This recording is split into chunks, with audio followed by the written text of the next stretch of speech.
Buenos días, tenemos nuevamente a Víctor Blanco con nosotros, agente de recursos naturales y marinos del condado de Taylor. Y hoy nos va a estar hablando sobre un tema que es de suma importancia, son los microplásticos. Y realmente sabemos un poco, o tenemos una idea de qué es los microplásticos, pero desconocemos el impacto que eso tiene. Y para eso tenemos en el día de hoy, tenemos a Víctor Blanco con nosotros. Víctor, bienvenido nuevamente y gracias por toda la colaboración que estás haciendo con nosotros.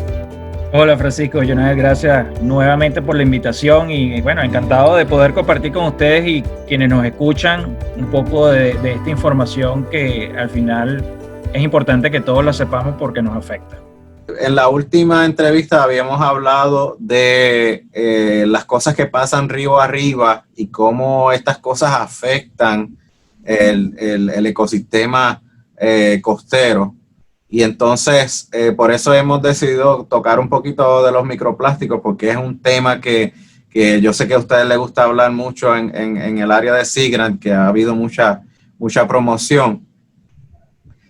¿Cómo estos microplásticos llegan a los cuerpos de agua y cómo estos pueden afectar o si hay evidencia de que están afectando el ecosistema marino? Sí, muy buena tu pregunta y quiero comenzar de repente haciendo referencia a algunos datos que son bien interesantes, ¿no? En el año 2010 se hizo un estudio que una persona recolectó información de 192 países costeros, ¿verdad?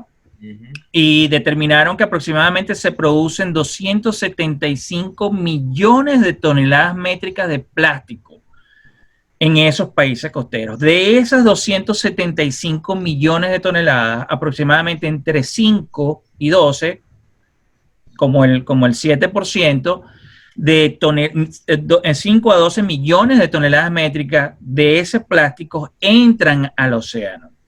Eso equivale aproximadamente a 5 bolsas por cada pie lineal de playa de todos esos países juntos. Entonces, ahí es cuando realmente nos damos cuenta de la importancia de que hay un problema que está ocurriendo. Los volúmenes de plástico que están en los océanos son importantes, ¿no? Y esto incluye plásticos, macroplásticos y microplásticos. Ahora, ¿cómo se producen los microplásticos? Realmente hay una fuente de lo que se llaman los microplásticos primarios que para la elaboración de productos plásticos en general, la materia prima viene en pequeños pellets o lo que se llaman bits, que son como unas perlas de plástico, ¿verdad? Que después van a unos moldes y unos tornos y eso se funde para entonces generar los plásticos que nosotros utilizamos, los Tupperware, etcétera, las cosas que cubren nuestros televisores, todos los elementos plásticos que conocemos.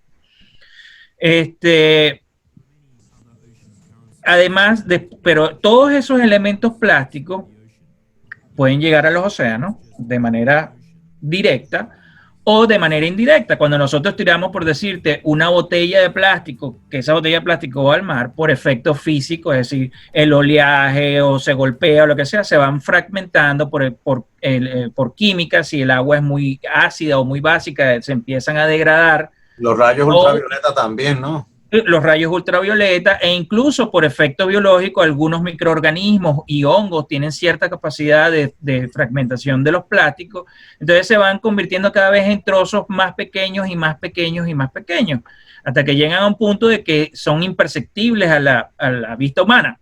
Entonces no los observamos a simple vista y es allí cuando entonces se empiezan a llamar microplásticos, ¿no? Definitivamente, entonces, si estamos hablando de entre 5 y 12 millones de toneladas métricas de plástico, ¿cuánto de eso fracción es microplástico? No sabemos exactamente, pero tiene un impacto muy importante sobre el ecosistema porque afecta no solamente directamente al ecosistema, y ya vamos a hablar de eso, sino también a los organismos que viven en esos ecosistemas. Yo he visto fotos de personas que atrapan peces y cuando los abren, el estómago del pez o de la ballena o de lo que sea, he visto varios que están llenos de plástico. Esos no son microplásticos, ¿cierto? Entonces los microplásticos son los más pequeños todavía. son los que están fragmentados.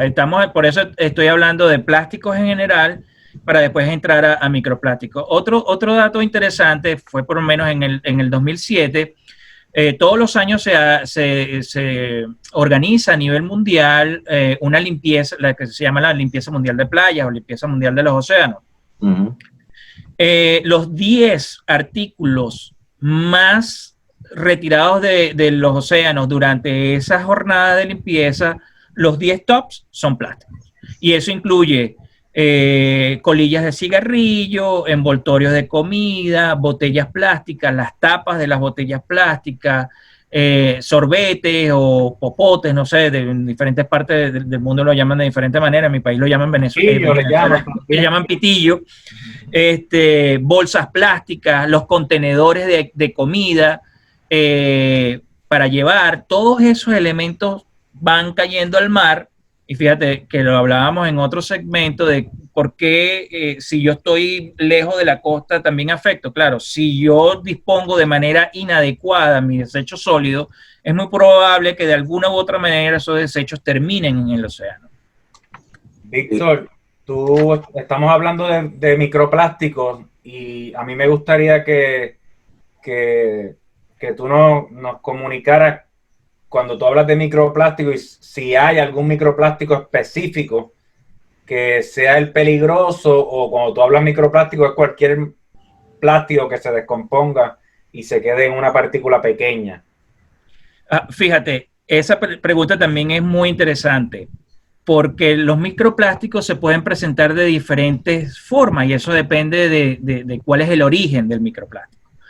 Puede ser en forma de las perlitas que llamamos microbits y por ejemplo, muchos elementos cosméticos que utilizan las mujeres para su maquillaje, las cremas dentales, poseen estas microbits que son plásticos que tienen cierto poder. Son hechas para exfoliar la piel. Exfoliar o para, tú sabes, de alguna manera sirven como lijas, ¿me entiendes? Para limpiar ciertas superficies. Entonces, eso ya está incorporado en ciertos cosméticos. Esa es una manera como lo vamos a ver. Otra manera es lo que llaman los microfilms, o que imagínate con los que cubres tú la comida cuando los tapas, ¿verdad? La comida, que es un plástico muy finito. Eso cuando se degrada, esos films también quedan en forma. Y otra, que también es una de las más importantes, son las fibras.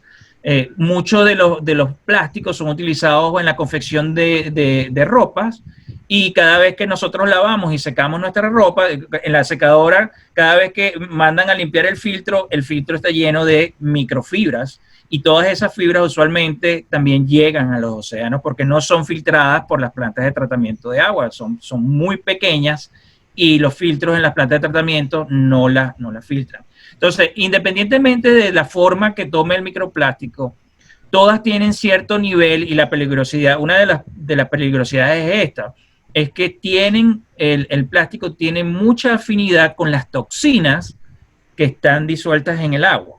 Entonces, en esa superficie, mientras más superficie tenga ese microplástico, pues es más probable de que haya más atracción a las toxinas. Y cuando las toxinas entonces entran al cuerpo de los organismos, afectan ciertos procesos fisiológicos y además cuando van subiendo en la cadena trófica, es decir, si por ejemplo el microplástico se lo come una población de camarones y después esos camarones se los come un pez y después todos esos peces se los come una ballena, entonces a medida que va subiendo en el nivel trófico, en esa la cadena alimenticia, se va acumulando en los tejidos de los organismos también. Entonces, por eso es muy peligroso en algunos casos y ahí todavía se están haciendo estudios para conocer exactamente cuál es el impacto de la acumulación de esas toxinas en los tejidos, por decirte, de peces que nosotros consumimos. Entonces, lo más interesante de todo esto es lo mucho que yo aprendo cuando yo hago una entrevista de esta. Sí, eso es lo que yo pienso.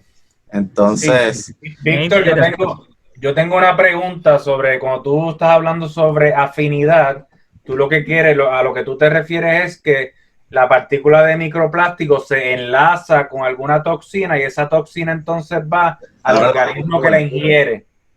¿Correcto? Exactamente. Entonces, exactamente.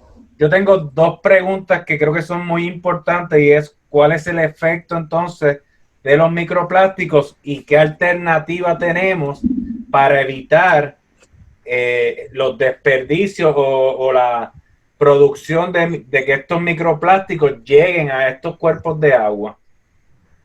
Ok, voy a comenzar de lo general otra vez para llegar al microplástico. Perfecto. En términos generales, los plásticos como tal, pues primero tienen un gran impacto visual. Y esto es relativo y la gente no lo siente como un gran problema porque ¿qué es lo que pasa? Que como eso está debajo del agua y nosotros no vemos lo que está debajo del agua, pues nuestra percepción es, pues se ve muy, cuando vamos al mar vemos es el océano, el agua, se ve perfecto, se ve limpio, no percibimos que existe ese problema. Okay. Pero cuando vamos debajo del agua, ahí es a donde nosotros empezamos a ver el problema. Esos plásticos, bueno, pueden generar, como bien lo señalaba Jonael, muchos organismos, y hay cualquier cantidad de videos de organismos que han ingerido plásticos en generales o peces y los abren y sacan del estómago tapas y cualquier cantidad de cosas. Tortugas que se les mete los sorbetes por la nariz. Esa es lo que yo tengo en la mente cuando hablamos de microplástico. Sí, no, eso no es micro, eso es macro. Ajá. También existe un gran problema que es lo que llaman en inglés el término entanglement, que es cuando los mamíferos marinos, por ejemplo, se enredan en redes que han quedado sueltas o en cabos que sueltan en el océano, los animales se enredan y se pueden ahogar. ¿Okay?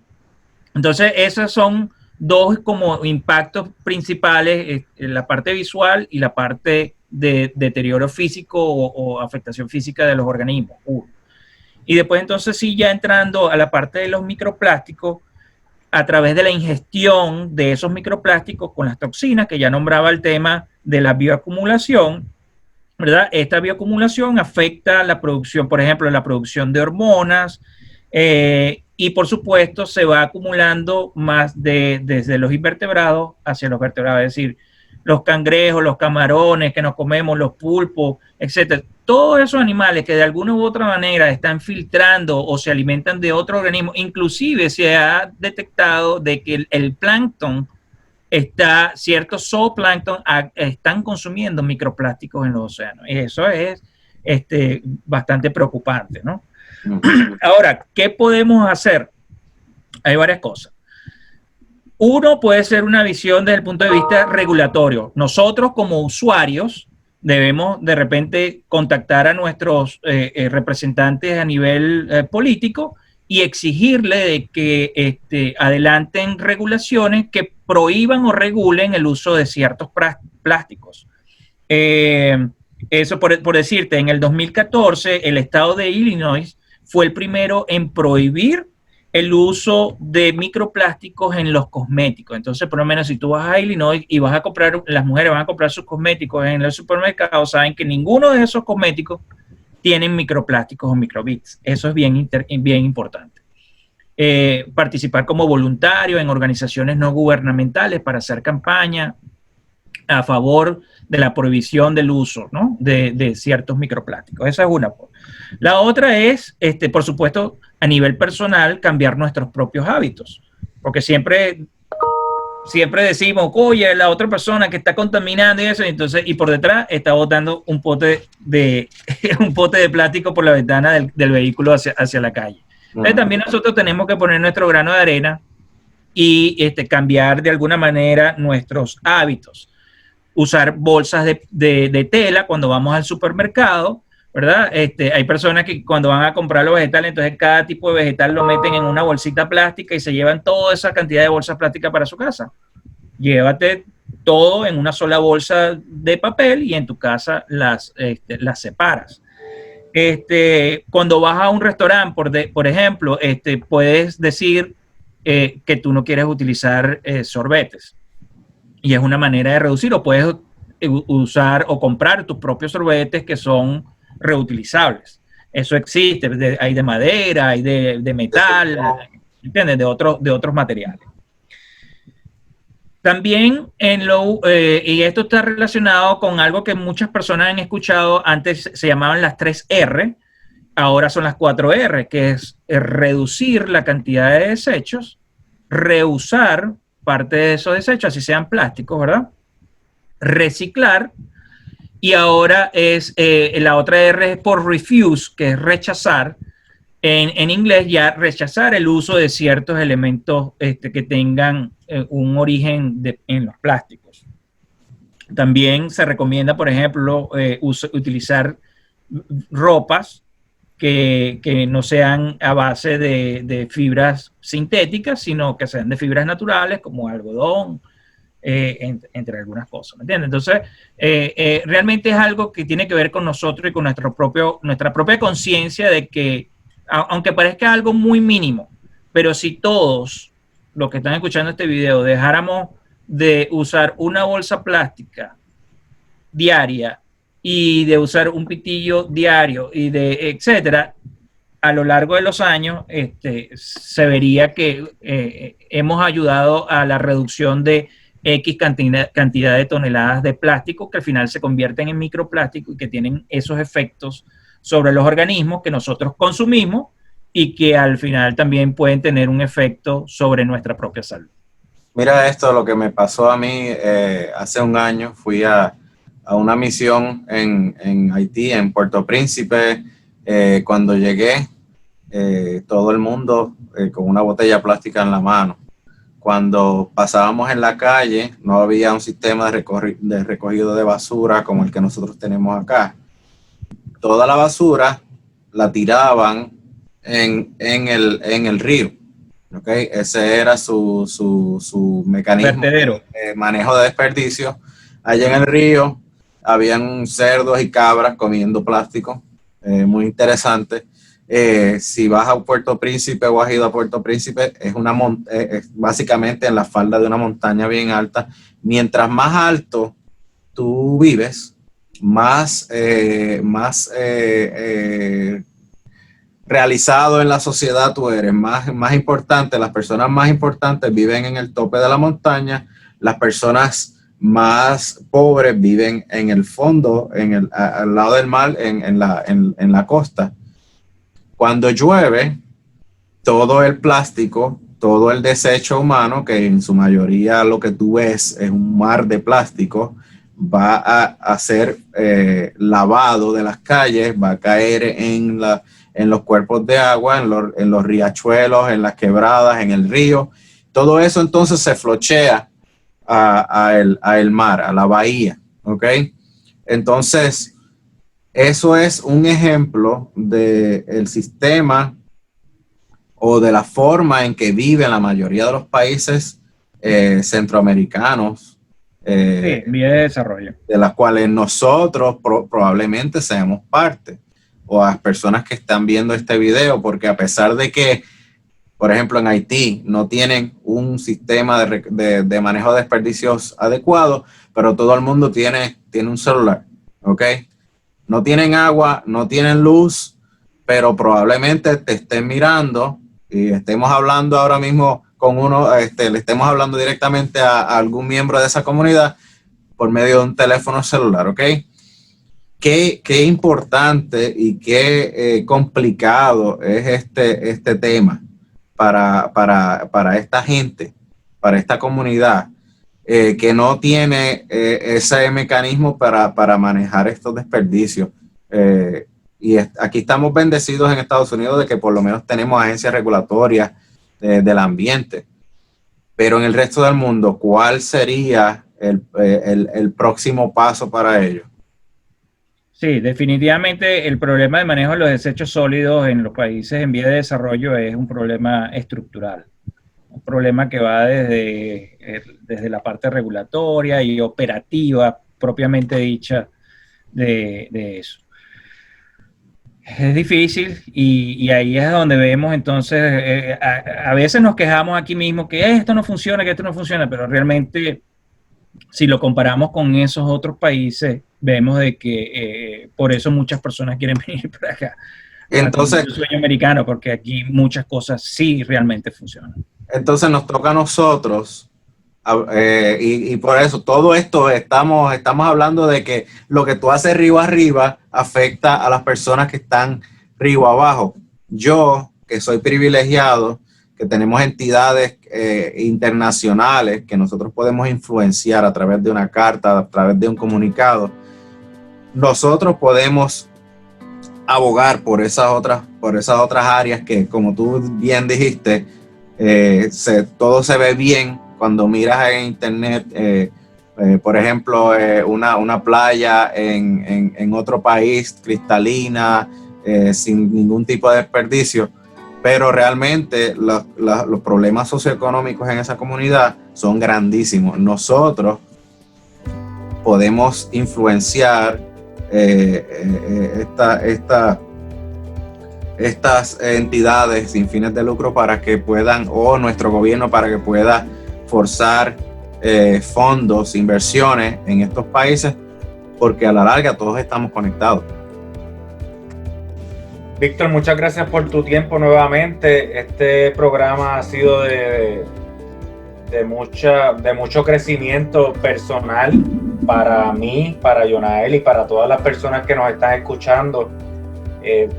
Se ha demostrado en este programa que nosotros somos una voz para esas personas que no tienen los recursos y las herramientas necesarias, y que hay mucho que podemos hacer como ciudadanos, como hispanos, como latinos, y que el efecto de estos videos van a llegar mucho más allá del estado de la Florida. Aunque este es nuestro objetivo principal, si llevamos a cabo todas esas medidas que tú nos has ofrecido, vamos a hacer del mundo un lugar mejor, y yo creo que eso es a lo que todos aspiramos, a tratar de ser mejores, no solamente intelectualmente, sino como seres humanos, porque al fin y al cabo todos vivimos en el mismo mundo. Gracias, Víctor. Gracias a ustedes, muchachos, nuevamente, y cuando gusten, a la orden para conversar sobre otros temas. Claro que sí. Gracias por la